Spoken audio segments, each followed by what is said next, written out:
Hey, bonjour à toutes et à tous, j'espère que vous allez tous très bien. Donc bienvenue pour cette nouvelle vidéo, une vidéo que j'avais hâte de vous faire parce que c'est un oracle que j'attendais depuis longtemps, sa sortie. Donc il est sorti récemment, là il est sorti je crois début de semaine, donc là on est le 15 ou 16 mai je crois. Donc voilà. C'est un oracle que j'ai suivi sur Instagram, du travail de Anne, qui se fait appeler Loria Wood, je ne sais pas si ça se prononce comme ça. J'adore ses illustrations. Et quand j'ai vu la première fois ses illustrations, je crois que je lui avais écrit, elle m'avait dit qu'elle était en train de préparer un oracle. Même au début, j'avais peur. La première fois que je suis tombé sur sa page, j'avais cru, avant que je lise les textes, quand j'ai vu les illustrations, je me suis dit, ah bah ça va être encore un tarot, un oracle en anglais, mais pas du tout, c'est bien un français. Vous verrez à la fin de la vidéo avec quel tarot je vais l'associer, parce que la première fois que j'ai vu ces illustrations, donc ça remonte à peut-être un an, un peu plus d'un an même, euh, j'avais l'optique, quand j'allais l'acheter, de savoir, enfin l'utiliser avec un tarot. Mais le tarot, je vous montrerai à la fin, c'est avec lequel. Donc voilà. Allez, on va aller regarder tout ça. Donc on arrive donc sur un magnifique coffret. Donc il est aux éditions Arcana Sacra. Je crois que c'est leur nouveau coffret, si je dis pas de bêtises, hein. On est sur des coffrets maintenant un peu en style cloche. On n'a plus ces énormes coffrets comme on avait. D'un côté, moi, c'est pas plus mal, parce que pour le ranger, c'est un petit peu plus simple aussi, j'ai envie de vous dire. Si on est collectionneur, bah, du coup, c'est vrai qu'on a tendance à plus à trop avoir de place. Donc voilà, comme d'habitude, hein, c'est une qualité au top, un Arcana Sacra. Je vais vous lire ce qu'il y a à l'arrière. Rejoignez la ronde des esprits du jardin sauvage et poussez le portail vers vos territoires intérieurs. Donc petite précision, je sais que ce jeu en plus il travaille beaucoup avec l'énergie du territoire et moi je travaille avec l'énergie du territoire. C'est vrai que j'avais même trop parlé, j'avais fait une vidéo je crois que j'avais acheté une, euh, un pendule et des planches spéciales pour le territoire. Donc c'était avec le groupe Nux, je crois. Ah, j'ai perdu leur nom. Vous retrouverez tout sur la vidéo. J'avais fait une vidéo du unboxing et du coup, j'expliquais que je travaillais avec le territoire. Et du coup, là, cet oracle, bah, ça va être vraiment top. Des fois, il n'y a pas besoin d'aller en forêt ou quoi que ce soit. Vous allez juste dans votre jardin et là, vous travaillez avec les esprits de votre jardin. Donc voilà, c'est la petite parenthèse. Esprit liminal, le jardin peut être un gardien, autant qu'un passeur, et l'initiateur de notre reconnexion à nous-mêmes. Les plantes qui s'épanouissent librement sont les dépositaires d'une sagesse oubliée, voire régnée, qui est le grand temps d'écouter à nouveau. Par sa puissance narrative et ses vibrantes aquarelles, cet oracle vous propose un voyage poétique et engagé vers une conscience approfondie de vous-même et du monde. Au carrefour de la guidance, de la divination et du développement personnel, il invite une introspection sans complaisance et ouvre une fenêtre sensible sur les espaces habités par les esprits et par la tradition sorcière de nos campagnes. Donc c'est un oracle de 50 cartes, donc ça c'est top, Euh, c'est bien. Moi je trouve pour un oracle c'est le minimum, 50 cartes c'est très bien. Et on a un livret de 192 pages en couleur et il est au prix de 28 euros. Allez, c'est parti, on va aller découvrir cette petite pépite. Donc, comme d'habitude, chez Arcana Sacra, on a le fond des boîtes qui sont toujours magnifiques. Donc là, on a du millepertuis. Donc, c'est une dinguerie. Il est magnifique ce jeu. Là, c'est vraiment un gros, gros coup de cœur, hein, par contre, pour ce jeu-là. Attention aux yeux parce que franchement, il envoie du lourd hein, au niveau des peintures. Moi, ça me fait vraiment penser à mes arbres que j'ai derrière chez moi, parce que j'ai plein d'arbres avec du lierre comme ça. Vous verrez pour ceux qui sont sur Instagram, j'ai fait une petite vidéo justement où il est en fait dans un creux comme ça de mon jardin. Donc voilà, vous voyez, il est tout en couleur, en papier glacé. On a nos cartes qui sont ici. Donc vous voyez, avec un très joli dos, avec un petit... on regardera parce que je crois qu'il y a une illustration dessous, je n'ai pas été voir encore. Hop, allez, on referme ça et on va aller lire un petit peu dans le livret. Enfin, dans le livre plutôt. On est sur du papier glacé. Hop. Alors, on a ce livre guide, eh bien, que rédiger avec le plus de sérieux possible ne constitue pas une ressource suffisante pour l'emploi de médicinales des plantes et leurs identifications. Donc ça, c'est bien qu'ils l'ont mis.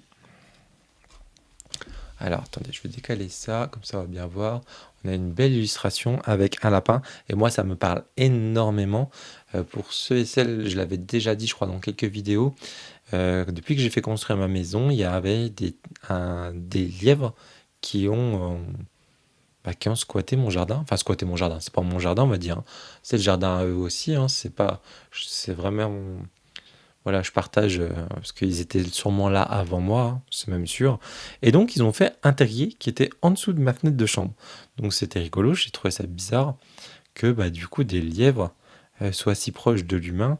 Donc, des fois, ils sont sur ma terrasse et tout. Et c'est vrai que cette année, bah, je les vois moins. J'en ai revu un vite fait, mais c'est vrai que là, cette année, je les ai beaucoup moins vus. Mais du coup, ils passent quand même, du coup, mais ils sont plus ils résident plus dans mon jardin, on va dire. Donc voilà. Donc là, on a une petite à propos de l'autrice. Donc c'est Anne. Vous pouvez la retrouver sur Instagram, hein. Ici, hop. Je vous laisse faire une petite capture d'écran. Alors, on va lire un petit peu justement sur Anne pour découvrir un petit peu qui est cette jeune fille. Donc voilà. Anne, alias Lorlias Wood, écrit et peint, nichée d'une vieille ferme picarde auprès de son mari, de ses chats et de son merveilleux jardin. Conteuse dans l'âme et poétesse à ses heures, elle partage ses réflexions et ses brides de son cheminement sur une page Instagram et sur son blog. Au cœur du vibrant territoire de la Somme, elle a tissé une relation subtile avec la terre et son végétal qu'elle transmet aujourd'hui dans l'oracle du jardin sauvage. Elle y développe son amour pour le mythe, le folklore et la nature, ainsi que sa vision animiste du monde, afin de réenchanter le regard que l'on pose sur les écosystèmes qui nous entourent. Il lui tient aussi à cœur de faire sauter les tabous autour de la santé mentale et d'encourager les gens à cesser d'avoir peur de leur profondeur. Cet oracle est le fruit de plusieurs années d'initiation profondément alchimique, psychologique et spirituelle. Donc voilà. Donc je ne l'ai pas lu, donc je vais le découvrir avec vous, hein, parce que je l'ai reçu ce matin. Donc voilà. Aux esprits de mon jardin et de mon territoire picard, qui m'ont rendu à moi-même et me transmettent chaque jour leur précieuse sagesse. À Lyra et Evie, mes enfants de poils et de griffes, petites comètes beaucoup trop tôt. À mon mari pour le soutien, les encouragements et l'ouverture d'esprit donnée à la plante, parfois récalcitrante que je suis. Donc ça, c'est bien aussi d'avoir la personne avec qui on est, qui nous soutient dans ces démarches spirituelles aussi. Alors, du coup, on va avoir le sommaire. Donc, on a une introduction. On a des propositions de tirage. Donc, on a 1, 2, 3, 4, 5, 6, 7 tirages. C'est cool. On a les rencontres. Donc, il est en plusieurs étapes. Donc, on a les rencontres en 11 cartes. Après, on a les cycles. Nous avons les murmures végétaux. Et voilà. On a une introduction, toujours avec cette magnifique illustration de Millepertuis. Donc, je vais vous lire l'introduction. Il y a quelques années, j'ai eu le bonheur d'emménager avec mon compagnon, désormais époux, dans un petit village de la Somme. Notre jardin n'était pas très grand, existait en lieu et place d'une ancienne peupleraie, ce qui le rendait fort peu aisément cultivable. Mais il y avait l'avantage d'être situé au bord de ce qui restait de ce bois comme une bande transitoire entre la nature sauvage et notre tanière. Quand nous sommes arrivés, le tour de la maison, le bord des haies et celui du bois, tout à fait à nu sur 1 mètre, rendu stérile par l'accumulation d'herbicides. Il était clair que, pour l'ancien locataire des lieux, les choses de la nature sauvage devaient rester bien à leur place et ne surtout pas empiéter sur la pelouse millimétrée et ennuyeuse. En 5 ans de gardiennage de cet espace extérieur, sans appliquer de traitement chimique, ni de taille invasive, à lui laisser autant de liberté que possible, nous avons pu assister au retour de nombreuses espèces, bonnes compagnes de l'homme et garantes de biodiversité. Les orties de toutes sortes, les pierres des bois, le plantain, le géranium Robert, la cardère sauvage, le millepertuis, le chardon s'épanouissaient tous à loisir. Les morels, les églantiers, aubépines et prunelliers sauvages commençaient à recoloniser la lisière du bois là où il y avait été systématiquement coupé auparavant. Et la ronce et le lierre faisaient de ce qu'ils et la ronce et le lierre faisaient ce qu'ils font de mieux, conquérir et protéger. Qui dit développement du couvert végétal dit retour de la petite faune sauvage, évidemment. Les insectes retrouvaient le gîte et le couvert, le hérisson ses planques, les escargots se multipliaient, pour le grand bonheur de la grive musicienne, qui nous gratifiait le plus souvent de son chant, et le campagnol était plus à l'aise pour venir grignoter nos carottes. Être la gardienne protectrice de ce renouveau végétal local était la source d'un bonheur indescriptible, de découverte et d'apprentissage également. Je peux dire sans mentir que ce jardin ensauvagé m'a bouleversé en profondeur, car à mesure que je m'en rapprochais, je développais ma propre fertilité.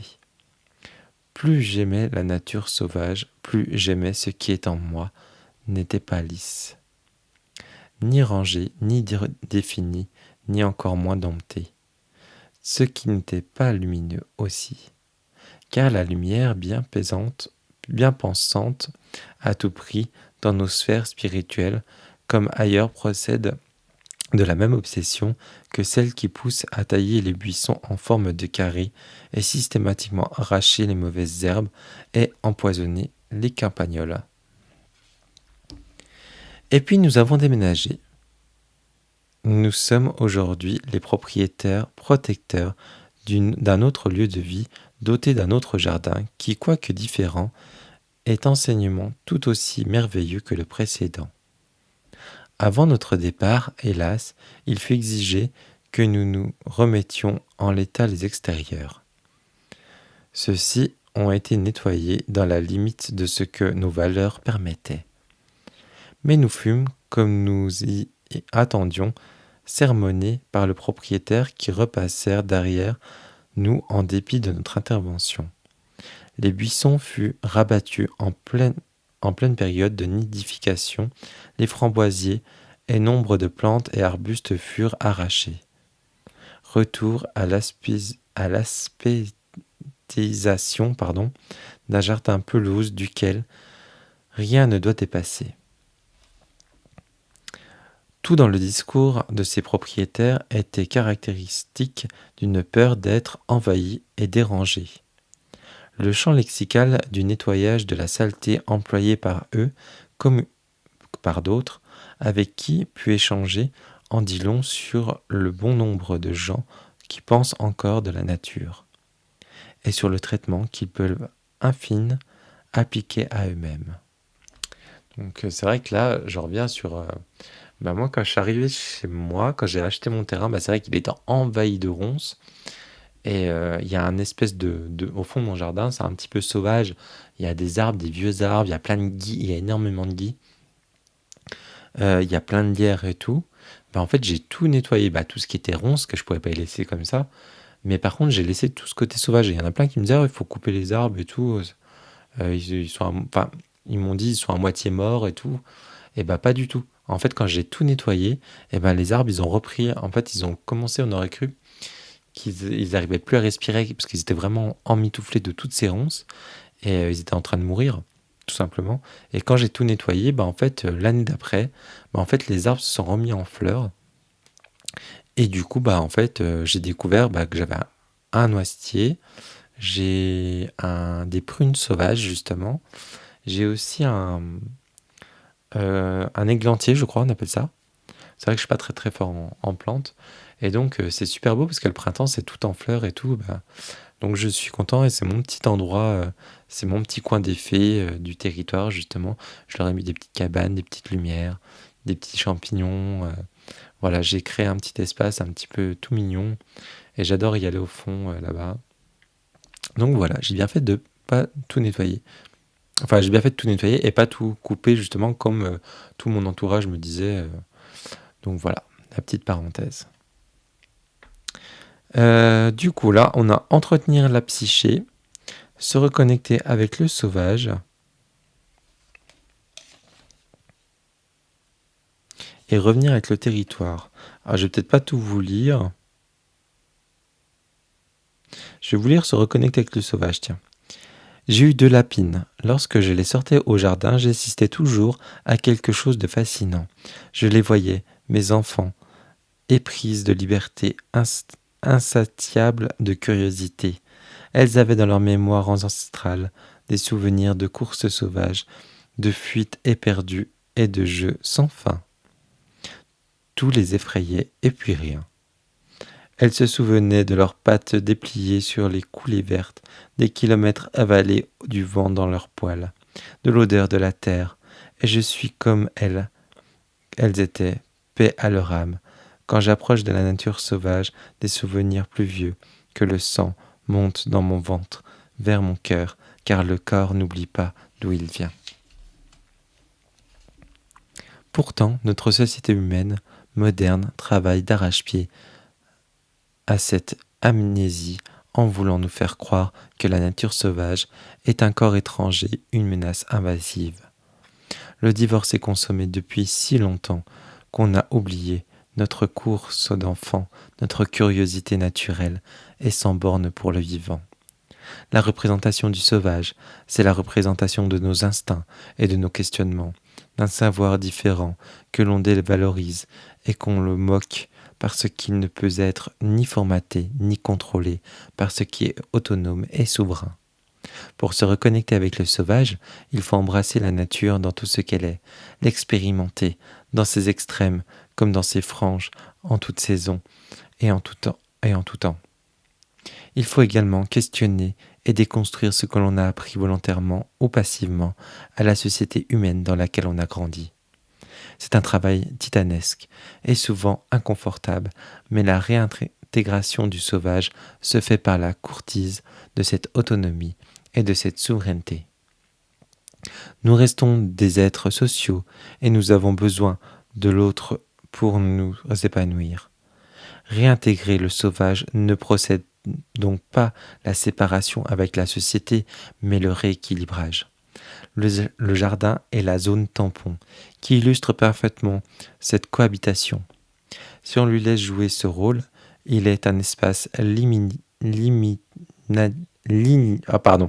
liminalité puissant et notre porte d'entrée vers le territoire. Et là, on va lire le petit passage sur les territoires. Le territoire est une notion intrinsèque à toute espèce vivante. Notre maison et notre jardin constituent notre territoire personnel.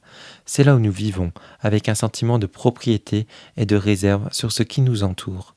Nous le partageons avec divers animaux et insectes qui vivent ou y chassent avec le même sentiment de propriété.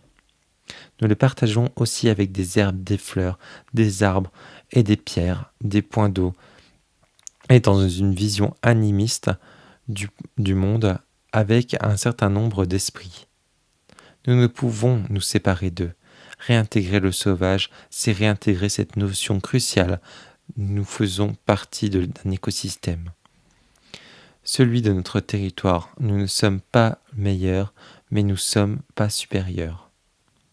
Nous sommes juste différents des autres entités qui le composent. Notre territoire nous pourvoit en sécurité, en espace et en agrément, ainsi qu'en nourriture, et si nous le laissons faire, en enseignement. Il est juste en retour de veiller à son bien-être, de passer de simples de passer de simples propriétaires à intendants et gardiens est de prendre nos responsabilités. Nous ne possédons pas le territoire, nous l'occupons momentanément. Travailler sur le territoire étendu permet de concilier cela. Au-delà de nos maisons et de nos jardins, il y a nos villages, nos villes en constante mutation, nos champs, nos bocages et nos forêts.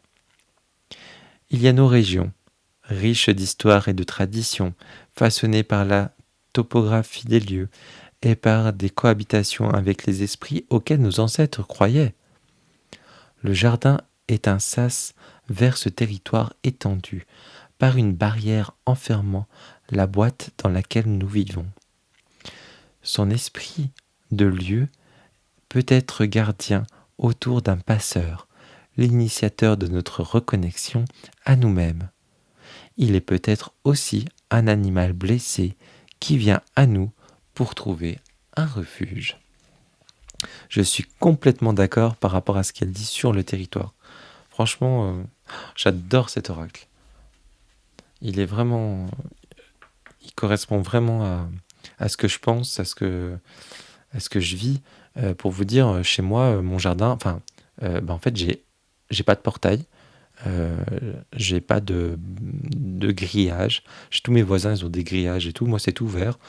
Et donc, parce il y a un espèce de champ à côté de chez moi, et du coup, en fait, je laisse les petits animaux, les renards, du coup, les lièvres, parce que comme je disais tout à l'heure, du coup, leur permet d'aller dans mon jardin. Et franchement, comme je l'ai dit, c'est chez moi, c'est peut-être ma maison, j'ai acheté le terrain, mais c'est pas chez moi. C'est vraiment à la nature. Et comme elle l'a si bien dit, il est à nous pendant un certain temps, et après, il sera plus à nous. Donc en fait, c'est jamais réellement à nous. Il faut bien se dire ça. Et ça, l'humain a du mal à comprendre. Il veut s'approprier tout. Et franchement, je suis complètement d'accord avec Anne par rapport à ça. Alors, on va les lire par rapport à l'oracle. L'oracle du jardin sauvage est un jeu de 50 cartes illustrant cet espace liminal entre la nature sauvage et la maison de l'homme. Vous y rencontrerez d'un bon nombre de plantes, quelques arbres, animaux, insectes, des esprits, ainsi que quelques traces de présence humaine. Vous pourrez y entendre les grincements de la roue du temps, les murmures de la nuit et les chants du jour. Il est structuré en 3 catégories, les rencontres, les cycles et les murmures végétaux. J'ai souhaité ce jeu comme un allié capable de vous accompagner sur le chemin de votre reconnexion sauvage à vous-même et au monde, au carrefour de la guidance, du travail de l'ombre, de la divination, ainsi que dans vos relations avec les esprits de vos contrées. Cet oracle a d'ailleurs été créé en affinité profonde avec mon propre territoire picard. C'est une donnée à prendre en compte car il illustre un jardin fictif, chacune des plantes, à l'exception de 2 des poisons sélectionnés, mais aussi des insectes papillons et animaux qui le composent évoluent au sein de mon jardin ou sur les terres proches au-delà de ses limites. Je me suis également laissé guider par la météo, le ciel et les saisons de ma région pendant cette création et parfois, je suppose, par les murmures qui se trouvent cachés derrière le voile. Alors, après on a un petit mot, du coup, accueillir le jeu et que se connecter avec lui. On va avancer un petit peu parce qu'on est quand même à 23 minutes, vous n'avez toujours pas vu les cartes. On a un conseil d'interprétation, développer son propre dictionnaire d'interprétation. À propos des cartes renversées, l'ombre et la lumière. Nous avons saison et seuil, le temps qui passe dans le jardin sauvage. J'ai envie vraiment de tout vous lire, mais bon, on va éviter. Au cas où, s'il vous plaît, allez-y, foncez, allez l'acheter. 2 cartes à connaître, la bonne étoile et l'amplificatrice. Alors, je vais vous lire ça parce que ça a l'air d'être important, je pense. Dans cet oracle, 2 cartes possèdent une sorte de pouvoir spécial. Ce sont les millepertuis et le seuil de la forêt. Chacune remplit un rôle supplémentaire dans le cadre de vos tirages. Celui remplissant de la bonne étoile est l'amplificatrice. La bonne étoile. Lorsque la carte millepertuis apparaît, vous pouvez souffler un grand coup. Elle est la bénédiction qui vient apaiser votre tirage, même le plus sombre. Et cette voix qui vous murmure tendrement que tout va bien se passer. Où qu'elle tombe, elle dédramatise. Cette carte ne peut avoir de signification négative. Elle est la bénédiction, la protection universelle, le coup de pouce du destin. Elle est également un grand oui en réponse de votre question. Et après, on a une autre carte, c'est l'amplificatrice. Donc c'est le seuil de la forêt. Lui, il est en revanche à double tranchant. C'est une carte très énergisée dont la venue dans un tirage va amplifier toutes les cartes qui en l'environnent. Elle va par exemple transformer un retard, un arrêt indéfini, faire d'une relation amoureuse une véritable passion, transformer une progression à une belle réussite. Elle mettra aisément en évidence les choses qui ont le plus d'impact et qui posent plus de problèmes et ont le plus de chances de réussir et vous préoccupent le plus. Je suis vraiment désolé. C'est la fin de la journée, j'ai les yeux qui tirent et en plus j'ai du mal à lire parce que c'est un peu loin. Si la bonne étoile agit ensemble du tirage, c'est une amplificatrice. Agit sur ses voisines et son champ d'action est restreint par sa position. Elle conserve en outre sa signification propre. Donc après, on a les tirages. Donc on en a plusieurs, je vous avais dit.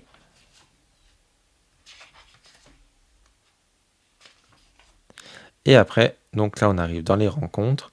Donc là on a la petite illustration, on a des mots-clés, on a quand même pas mal à lire. Vous allez voir, j'ai vu certaines cartes, vous avez beaucoup plus à lire, comme vous voyez là.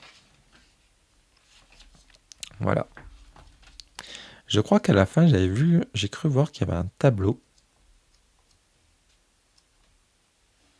On a une annexe. Ou une annexe. Donc les cartes pouvant définir à la durée et la rapidité. Donc vous voyez, on a lent, long, arrêt, retard, rapide, foudroyant, avance bien, sans retour. Et après, on a les cartes pouvant répondre par la positive ou la négative. Plutôt oui, non, voilà. Et on a un tableau de combinaison thématique. Permet de voir les cartes qui entrent en résonance. Le thème particulier sur lequel le tirage insiste et préoccupe le consultant. Donc après, on a les cartes, par exemple, pour l'abondance et tout. Ça, on peut l'utiliser pour ceux qui font de la magie aussi. Vous pouvez utiliser ces cartes-là aussi, moi je pense. Moi, c'est ce que je pense que je vais faire. Hop, on a aussi côté affectif, alchimique. Et sur les lieux. Ah, c'est pas mal ça sur les lieux. Par exemple, quand vous faites un tirage et vous voulez savoir où c'est, ben voilà, vous avez avec les lieux. C'est cool, on a une bibliographie, donc ça c'est top.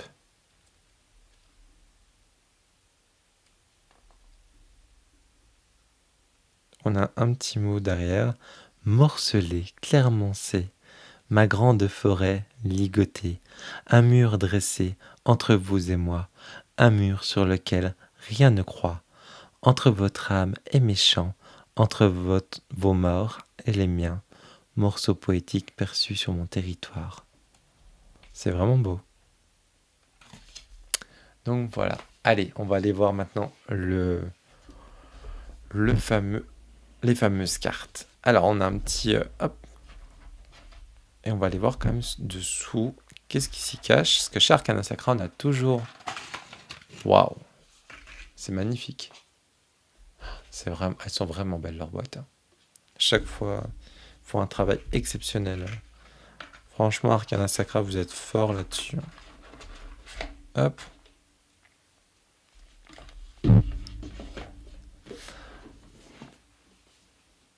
Hop. En taille de carte, on a un petit peu plus petit qu'un tarot. On est sur des tranches neutres. Moi, je trouve la taille, elle est pas mal. Et on va aller regarder ça. Et après, on ira tirer une carte et je vous montrerai avec lequel je vais travailler avec le tarot. Alors, on a le numéro de la carte, le nom, et c'est joli, moi je trouve, on a un petit encadré qui est très joli. Donc là, on a les lavandières. Je sais pas si... Oui, le dos. Moi, je le trouve sobre, mais très beau. Très classe. La mère sur eau. Les deux petits lièvres. Ou lapins. Le grimoire sauvage. On est sur une qualité de carte vraiment normale, hein. De très bonne qualité. On est sur un effet légèrement mat. euh, mais ouais, un peu brillante, mais pas glossy. L'arlune. La rune. Je sais pas comment ça se prononce. Le miroir brisé. La lune. Avec ce petit chat, cette petite souris, cette petite chouette. La tempête. La haie. Le visage dans la pierre. C'est magnifique. J'adore. Elle est trop belle cette carte-là aussi. Je l'avais vue sur Instagram justement. C'est une des cartes qui m'avait vraiment sauté aux yeux. La vieille cueilleuse. Et vous voyez le cadre là, il est cassé en fait. Et vous voyez un bout de branche.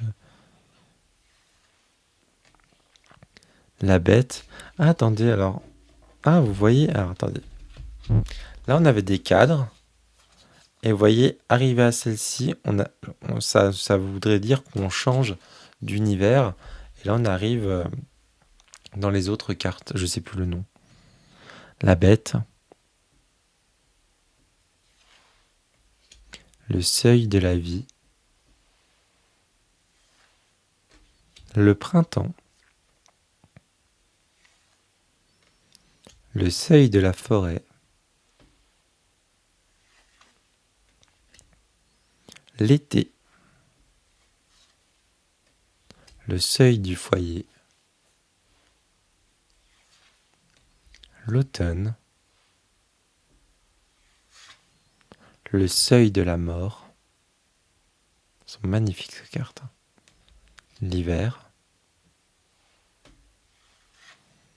La graine et le fruit. Donc là, vous voyez, on a les éléments. Vous voyez, là, on a avec le triangle les éléments alchimiques. La racine. La feuille. Et la fleur. Les primes-verts. Le pissenlit. Donc là, on a à nouveau un cadre. L'épine noire. L'arum tacheté. Le romarin.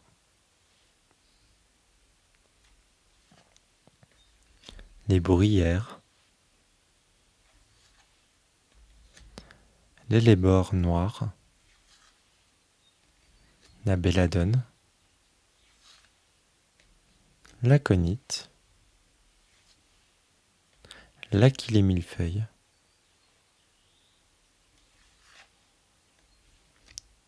L'ortie.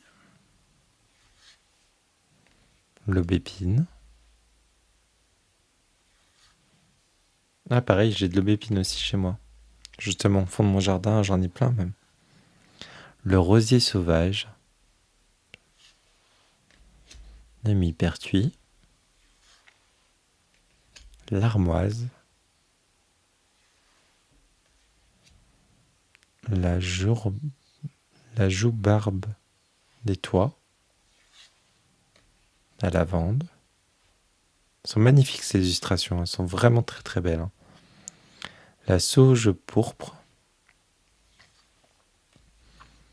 La cardère sauvage, pardon. La pomme. La molène bouillon blanc. Le lierre, qui est magnifique. Le physalis. Les courges, elle est trop chou celle-là. La ronce. La morelle, douce, amère. Et on termine avec le grand plantain. Et maintenant, si vous êtes arrivé jusqu'à ici, n'hésitez pas à me mettre en commentaire avant de voir pour vous quel tarot j'ai choisi pour aller avec ce magnifique jeu. Donc n'hésitez pas à le mettre là tout de suite, comme ça on va le découvrir là tout de suite, on va les regarder ensemble. Allez, c'est bon. Alors pour moi, ce jeu, je trouve qu'il irait trop bien avec le Heartwood Tarot. Parce que le Heartwood Tarot, pour ceux et celles qui ne le connaissent pas, mais je pense que vous le connaissez tous, c'est un jeu d'animaux, d'une maison un petit peu justement sauvage. Et je trouve qu'il irait très bien. En plus, on est sur des tranches neutres aussi. Et c'est l'histoire d'une petite souris qui arrive dans une maison, justement un petit peu à l'abandon. Hop là. Alors, vous voyez donc là, si on les regarde ensemble, vous voyez en plus on a les petits lapins, le lapin. Je trouve que c'est un style qui irait complètement bien ensemble. Et quand je l'ai vu, franchement, vous voyez là par exemple, on est dans la maison, avec ce loup et cette souris, c'est peut-être un miroir de cette maison. Donc je trouve qu'il va tellement bien aller ce jeu avec. Franchement, vous voyez, on a la petite souris là, et regardez, on a la petite souris qui est là. Donc, je trouve que il irait vraiment parfaitement bien.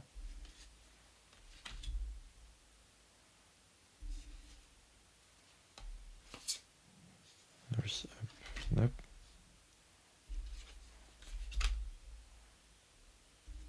Et peut-être que c'est cette dame qui vivait dans cette maison avant.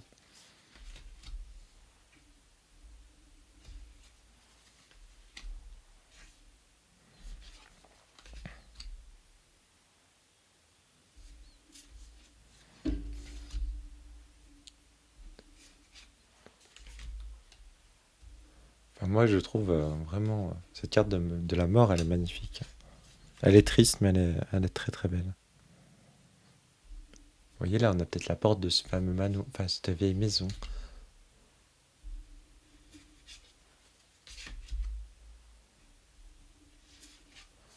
Je trouve vraiment qu'ils vont aller très très bien ensemble les deux.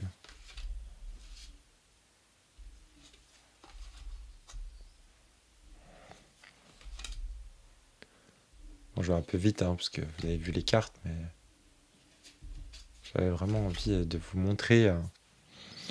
Quand je savais que ce jeu allait sortir, de toute façon, je savais très bien que j'allais le tirer avec lui. Enfin, moi, je trouve on est vraiment dans cette énergie. Justement, deux maisons, mais deux jardins aussi. Là, en fait, on va être vraiment plus être à l'extérieur de la maison, on va dire. Et là, on va être plus à l'intérieur de la maison. Donc, c'est ça qui se complète bien, voilà. On a vraiment le jardin et la maison, en fait.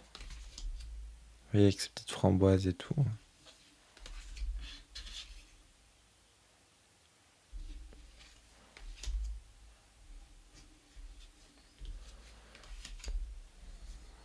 Bon, j'avance un peu, mais... Vous voyez, regardez ces petits champignons avec ces petites grenouilles dans la maison.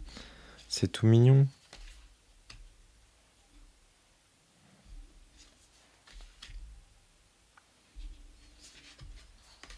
Enfin, je sais pas ce que vous en pensez, dites-le moi en commentaire.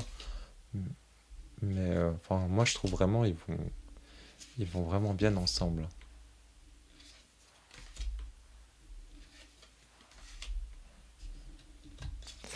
Enfin voilà, bon, allez, on va arrêter parce que du coup la vidéo elle va être un peu longue. On va aller tirer une petite carte ensemble.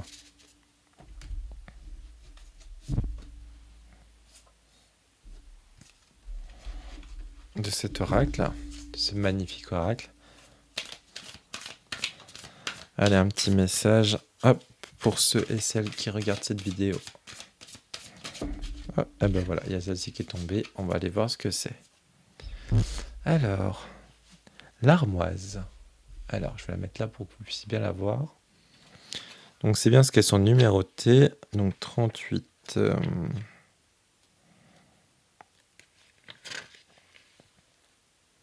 Alors, vous voyez, donc, par rapport à la carte, nous avons des mots-clés, un petit texte. Donc, c'est un murmure végétal. On a l'approfondissement.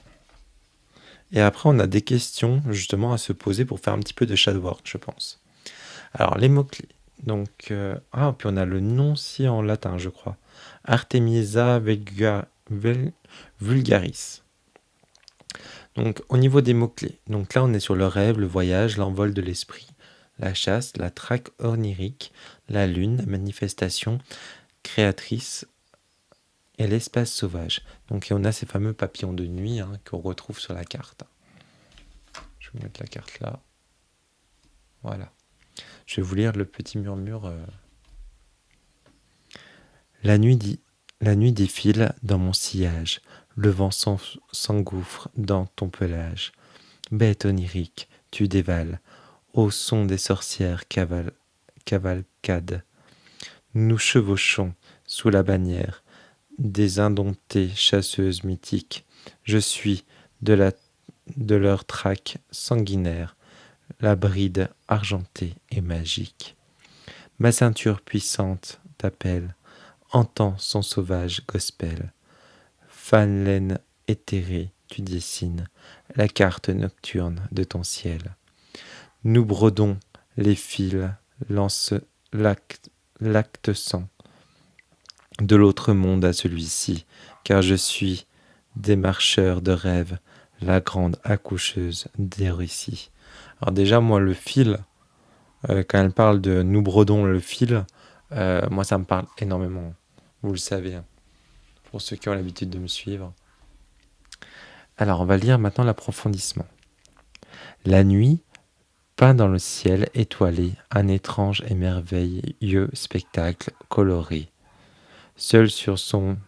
Attendez, je pensais que j'avais quelqu'un qui allait à la maison, parce que j'entendais les chiens du voisin. Seul sur son mont herbacé, l'armoise semble animée d'une pâle lueur autour de laquelle gravite une phalène réticulée et un bombix culbrun. Deux papillons crépusculaires à nocturne.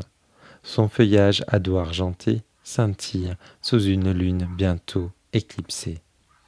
Aimant les friches, les décombres, les talus et les sols caillouteux, l'armoise est une acéracée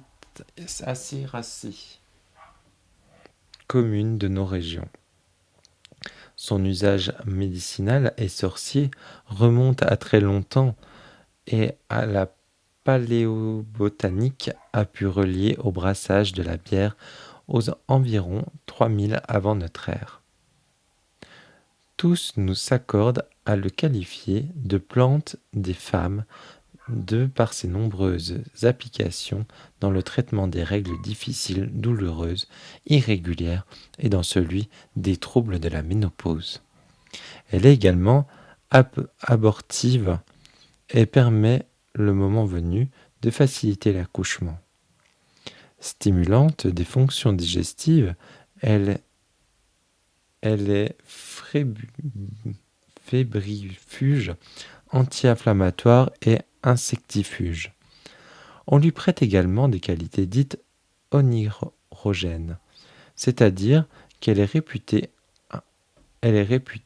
induire des rêves lucides et faciliter la transe. Talisman contre la fatigue, on dit qu'il faut l'avoir sur soi quand on entreprend un voyage, pour se prémunir autant de la fatigue que les animaux sauvages. Les légionnaires romains le mettaient dans leurs sandales. On appelle Artémis, absinthe sauvage, ceinture ou couronne de Saint-Jean, herbe de feu, tabac des marins, tabac de Saint-Pierre, mère des herbes. Son nom botanique proviendrait de la déesse grecque Artémis, la Vierge chasseresse, protectrice des chemins et de la nature sauvage, des jeunes animaux et enfants, et également liée aux accouchements qu'elle facilite, avec qu'elle complique ainsi le lastre lunaire. Attendez, parce que je vois rien, parce qu'en fait ça brille, je vais le mettre plus comme ça. Dans le folklore, on la trouve, on la trouve mentionnée au rang des plantes qui éloignent les mauvais œils et le chassent le diable. Elle immuniserait contre le poison et les airs pers- per- pesticiels. Elle se retrouve liée au feu de multiples occasions. Pour commencer, elle protège des coups de soleil, mais aussi des éclairs. On la porte sur soi à la Saint-Jean, en couronne ou à la ceinture pour danser autour du feu et s'immuniser contre des maladies. On pratiquait d'ailleurs une magie de transfert des maux de l'armoise avant de jeter celle-ci dans les flammes. Mais on trouve aussi les occurrences de son usage comme filtre pour regarder dans le feu du solstice d'été et obtenir des visions. Elle fait également partie des plantes sous la racine de laquelle on trouverait un charbon magique. Selon le folklore allemand et belge, elle brise les envoûtements sur les humains et le bétail. Un très beau morceau de folklore russe en lien avec cette capacité de briser les enchantements nous explique pourquoi dans cette région la plante se nomme zebiko, herbe de l'oubli. Une jeune fille qui avait chuté dans un gouffre empli de serpents reçoit de leur reine le don de comprendre le langage des plantes et la condition qu'elle ne prononce jamais le nom de l'armoise. Elle le fera et son savoir végétal disparaîtra. L'armoise protège les voyageurs de tout poil. En ouvrant les portes vers les lumineux, elle nous rend féconds de visions et de messages qu'elle nous aiderait à accoucher dans la matière. Elle est l'alliée des actifs travailleurs et des mondes oniriques, et des flâneurs de quêteuses de flammes divines. Mais elle est réputée provoquer des allergies chez certaines personnes, et tous ne s'entendront pas avec son esprit puissant et sauvage. Et après, on a quelques questionnements. Donc, quelle est la place ont mes rêves nocturnes dans ma pratique spirituelle et thérapeutique, À quoi ressemble le territoire de mes rêves? Y a-t-il des éléments récurrents? Comment puis-je en dessiner la carte? Ma souveraineté s'étend-elle jusqu'à ce territoire? Comment puis-je le protéger et le nourrir? Et que peuvent m'enseigner mes rêves et rêveries au sujet de moi-même, de mes désirs profonds et de mes craintes? Donc voilà pour ce magnifique oracle du jardin sauvage que je trouve merveilleux. Franchement, il est très très très beau ce jeu. Donc dites-moi en commentaire, vous, qu'est-ce que vous en pensez, si vous l'aimez bien, si vous aimez l'approche de ce territoire un peu sauvage, justement. Donc voilà. Et bien écoutez, si vous êtes arrivé jusqu'ici, c'est qu'on est quand même sur une vidéo de 48 minutes, merci encore. Merci à tous les nouveaux abonnés, merci aux anciens. Comme d'habitude, n'hésitez pas, abonnez-vous à la chaîne si vous ne l'avez pas fait, mettez un petit like, n'hésitez pas à commenter la vidéo, ça va me permettre aussi de monter en algorithme et ça permet aussi d'échanger entre nous. Et pour ceux et celles qui ont Instagram, n'hésitez pas à me suivre sur Insta, donc Tarot de Mika, et aussi j'ai un petit TikTok que j'ai ouvert, donc n'hésitez pas à s'abonner aussi sur TikTok, pourquoi pas. Donc voilà, je vous souhaite à toutes et à tous une très belle fin de journée, je vous dis à très bientôt, ciao ciao.